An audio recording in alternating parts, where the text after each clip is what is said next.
समय की बात है, एक छोटे से गांव में राम और सीता नाम के कपल रहते थे। उनका एक अर्जुन नाम का बेटा था, जिसकी शादी रिया नाम की लड़की से हुई थी। राम और सीता कड़ी मेहनत करते थे और अपने बुढ़ापे के लिए पैसे बचाते थे। रिया बहुत लालची लड़की थी और हमेशा अपने लिए और चीजें चाहती थी। जैसे जैसे साल बीतता गया, रिया का लालच और बढ़ता गया। वो अपने पास रखे चीजों से कभी संतुष्ट नहीं रहती थी। वो हमेशा अपने सास ससुर से महंगे तोहफे मांगा करती थी और उनके बचाए हुए पैसों में से भी कुछ हिस्सा अपने लिए मांगती थी।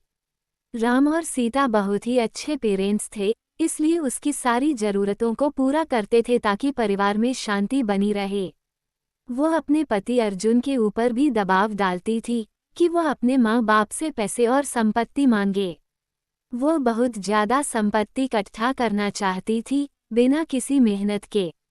एक दिन राम और सीता ने यह फैसला लिया कि वह रिया को सबक सिखाएंगे। वह उसे बुलाते हैं और बोलते हैं कि बेटा, हमें तुमसे कुछ जरूरी बातें करनी है। हमने ये फैसला लिया है कि हम अपनी जायदाद का कुछ हिस्सा अपने बच्चों में बांटेंगे और उसका कुछ हिस्सा तुम्हें भी देना चाहते हैं। रिया खुशी से झूम उठती है क्योंकि वह हमेशा से यही चाहती थी। लेकिन राम और सीता के मन में कुछ और ही चल रहा था। उन्होंने एक पत्थरों से भरा हुआ बैग उसे दे दिया और बोला, बेटी, ये तुम्हारे हिस्से की संपत्ति है। रिया उस बैग को देखकर गुस्सा हो गई। उसने उस पत्थर से भरे हुए बैग को जमीन पर फेंका और जोर से चिल्लाते हुए बोली कि मेरी मजाक उड़ाने की तुम्हारी हिम्मत कैसे हुई? मुझे पैसे चाहिए, ये पत्थर नहीं। राम और सीता ने शांत तरीके से उसे समझाया और बोले, रिया, सच्ची संपत्ति सिर्फ पैसे और चीजों के बारे में नहीं है।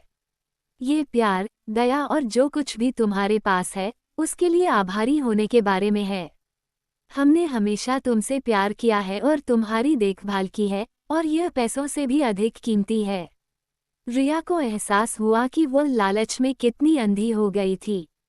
उसको अपने किए गए बर्ताव के लिए पछतावा होने लगता है।